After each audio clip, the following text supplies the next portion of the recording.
xibaar yu wér te wóor ca tàng ba abonnez-vous pour ngeen di mën di jot suñuy vidéo. dal leen ak jàmm seen chaîne bi di Buzz 221 HD kii di Sanu Dione di ancien député biir assemblée nationale ginnaaw ba ancien président de la république bii di président Macky Sall fësalee akub libre daal di koy dippee l'Afrique au cœur kookee yëkkati na ay ŋàññ jëmale ko ci livre boobee président Macky Sall daal di publier si li ni mel kii di Sanu Dione ne en réalité livre boobee kii di président Macky Sall daal di dippee l'Afrique au cœur ne nu mu ko waroon a daal di dippee les scandales sous le régime de président Macky Sall ne lu leer ba am moom mooy que ne kookee di président Macky Sall lu mu bàyyee waa réewu Sénégal du lenn lu dul ay scandale yu dul daal di jeex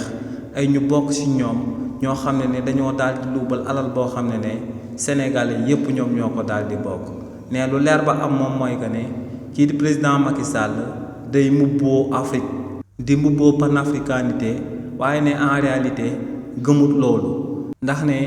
boo demee ci site yoo xam ne ay panafricains ñoom ñoo koy daal di gérer ne en réalité bokk na ci ñuy gën a daal di ŋàññ te moom mooy kookee di ancien président de la république bii di président Macky Sall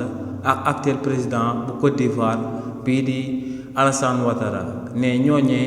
africains yi duñ mës a daal di fàtte que ne ginnaaw bañ fi bëggee lancer monnaie biñ dippee ECO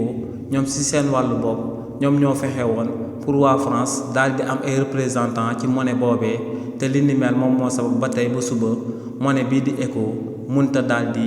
voir le jour donc ne lu leer ba am moom mooy que ne kii di président Macky Sall day mbubboo Afrique waaye bëgg Afrique wane ko ci akub taxawaayam ne ba muy nekk akub président de la république musu koo daal di doxee ne tamit kii di président Macky Sall